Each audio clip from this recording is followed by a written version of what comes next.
Assalamualaikum warahmatullahi wabarakatuh. Di kesempatan kali ini saya akan menjawab soal-soal ujian dengan mata kuliah metode riset epidemiologi dan berikan saya untuk memperkenalkan diri saya.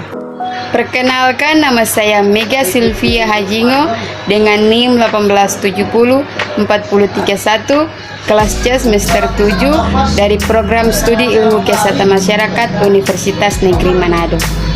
Untuk soal yang pertama, mahasiswa mampu menjelaskan mengenai konsep penyakit dan hipotesis epidemiologi.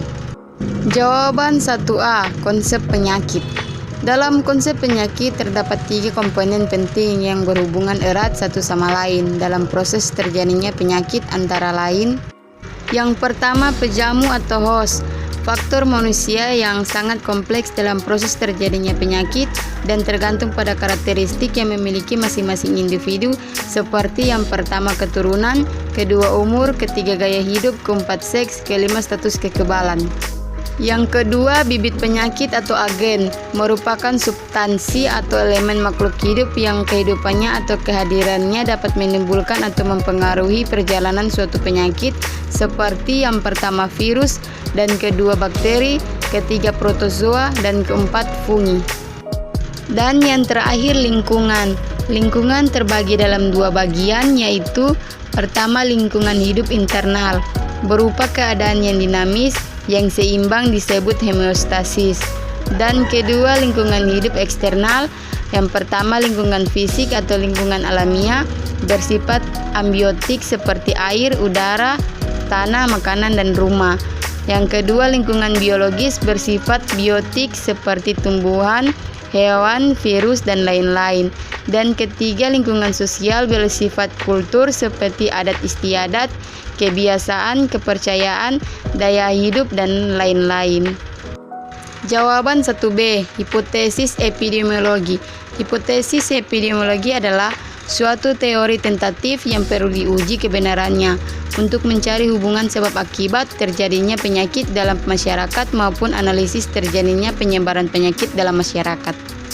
Soal yang kedua, mahasiswa mampu menjelaskan mengenai ukuran frekuensi penyakit, definisi kasus, insiden, dan prevalensi, rek, dan resiko. Jawaban 21A, ukuran frekuensi penyakit. Ukuran frekuensi penyakit merupakan kuantifikasi suatu penyakit dengan menghitung individu terinfeksi sakit, morbiditas, atau meninggal mortalitas pada suatu populasi. Jawaban 2B, definisi kasus. Definisi kasus adalah seperangkat kriteria yang digunakan dalam membuat keputusan apakah seseorang memiliki penyakit atau peristiwa kesehatan yang menarik. Dalam menetapkan definisi kasus merupakan langkah penting dalam mengukur besar penyakit dalam suatu populasi. Jawaban 2C, insiden dan prevalensi. Yang pertama, insiden menggambarkan jumlah kasus baru yang terjadi dalam suatu populasi selama periode waktu tertentu, dan insiden dapat mengukur pergerakan individu dari status bebas penyakit ke status sakit.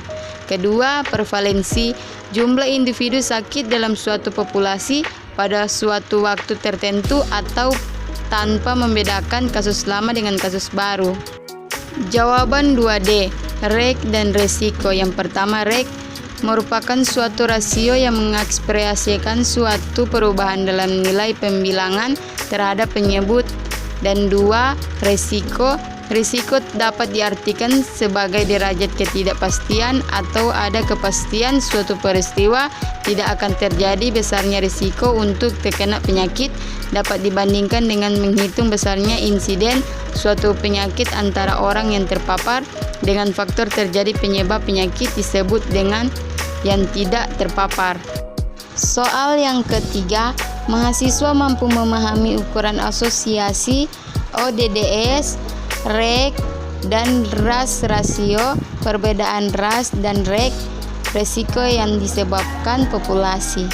Jawaban 3A, ODDS dan rek. Yang pertama, ODDS dalam ukuran asosiasi. ODDS rasio adalah ukuran yang digunakan untuk menjelaskan asosiasi yang didapatkan dalam penelitian kasus kontrol. Dan kedua, rek dalam ukuran asosiasi. REK adalah ukuran asosiasi epidemiologi menunjukkan besarnya peristiwa yang terjadi terhadap jumlah keseluruhan penduduk dan peristiwa tersebut berlangsung dalam suatu batas waktu tertentu. Jawaban 3B, ras rasio. Risiko relatif atau RR adalah ukuran yang menunjukkan beberapa kali atau bisa lebih besar atau lebih kecil resiko untuk mengalami penyakit pada populasi terpapar relatif dibandingkan populasi yang tak terpapar. Rasio dari risiko terjadinya penyakit atau kondisi kesehatan antara kelompok yang terpapar dan kelompok yang tidak terpapar. Jawaban 3C, perbedaan ras dan REK. Nilai insiden ras berbanding lurus dengan lamanya waktu pengamatan. Misalnya kita ambil contoh pada kelompok terpapar, bila pengamatan sampai tahun kedua maka didapat insiden rasnya 1/10, bila pengamatan sampai 3 tahun menjadi 3/10 atau 0,30, dan bila sampai 5 tahun menjadi 4/10 atau 0,40. Jadi maka lama pengamatan makin besar pula nilai insiden rasnya. Sedangkan nilai insiden REK tidak tergantung dari lama pengamatan karena pembagian adalah orang waktu. Dengan menggunakan contoh di atas, insiden REK sampai tahun kedua sama dengan 1/238, sampai tahun ketiga 3/338, dan sampai tahun kelima 4/482.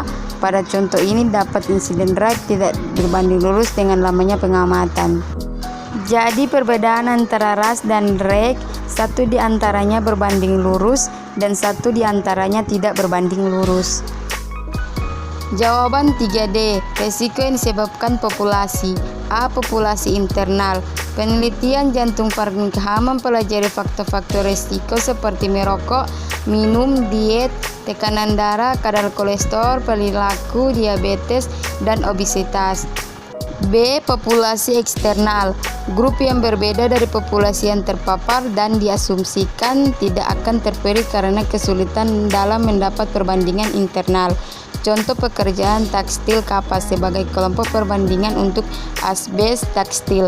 Asumsi yang tidak terpapar mungkin tidak akurat sehingga hasilnya diremehkan.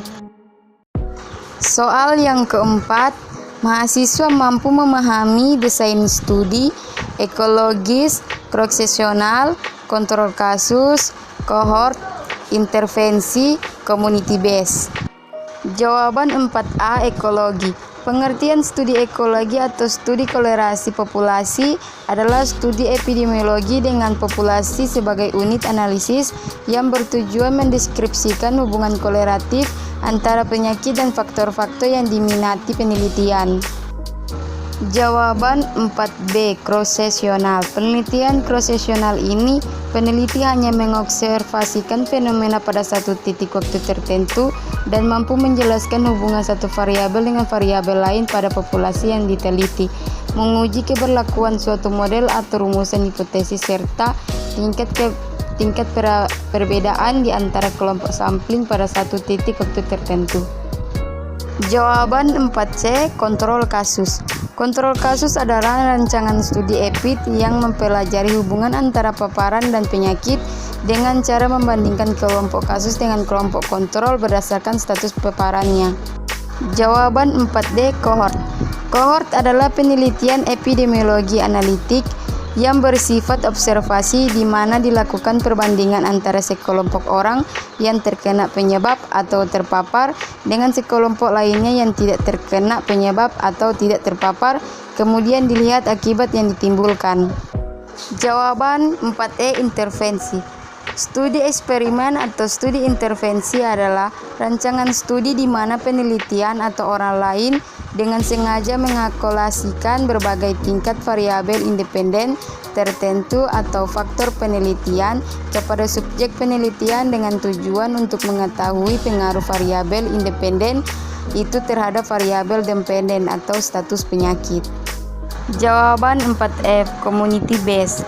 Community based atau pendekatan yang berbasis masyarakat adalah upaya pemberdayaan kapasitas masyarakat untuk dapat mengenali dan mengambil inisiatif untuk memecahkan permasalahan yang ada secara mandiri.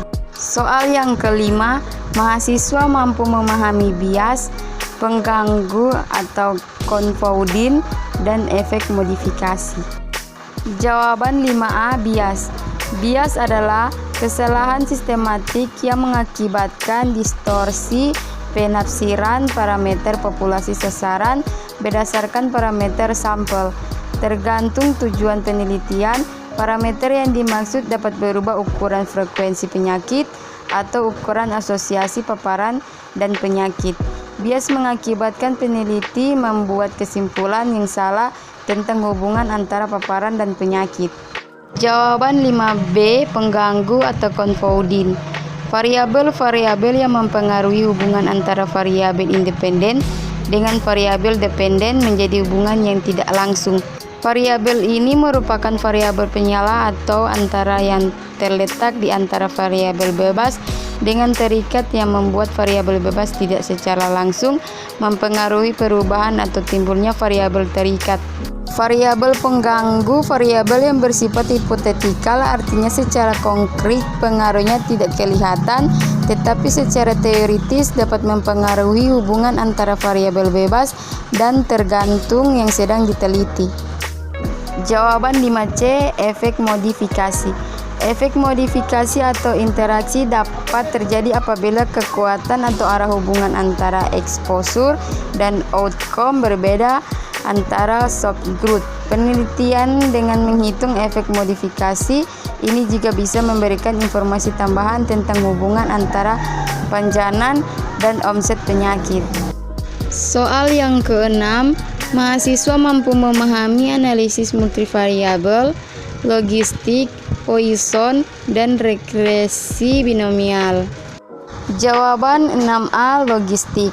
Regresi logistik adalah salah satu metode analisis multivariabel untuk menganalisis hubungan satu variabel binary outcome dengan satu atau lebih variabel bebas dengan skala pengukuran nominal, ordinal, atau interval, di mana parameter yang dipakai menilai hubungan tersebut adalah ODD, rasio, atau OR. Jawaban 6B, Poisson. Regresi Poisson dipakai menganalisis regresio, yaitu untuk memperkirakan regresio antara kelompok terpapar dengan kelompok tidak terpapar. Kegunaan regresi Poisson sama dengan regresi Cons, yaitu dipakai untuk menganalisis hubungan atau efek beberapa variabel bebas, kontinu atau interval, atau kategorikal terhadap suatu kejadian. Jawaban 6C, regresi binomial. Regresi binomial negatif adalah model non-linear yang berasal dari distribusi Poisson gamma Limister yang merupakan penerapan GLM yang menggambarkan hubungan antara variabel dependen dengan variabel independen.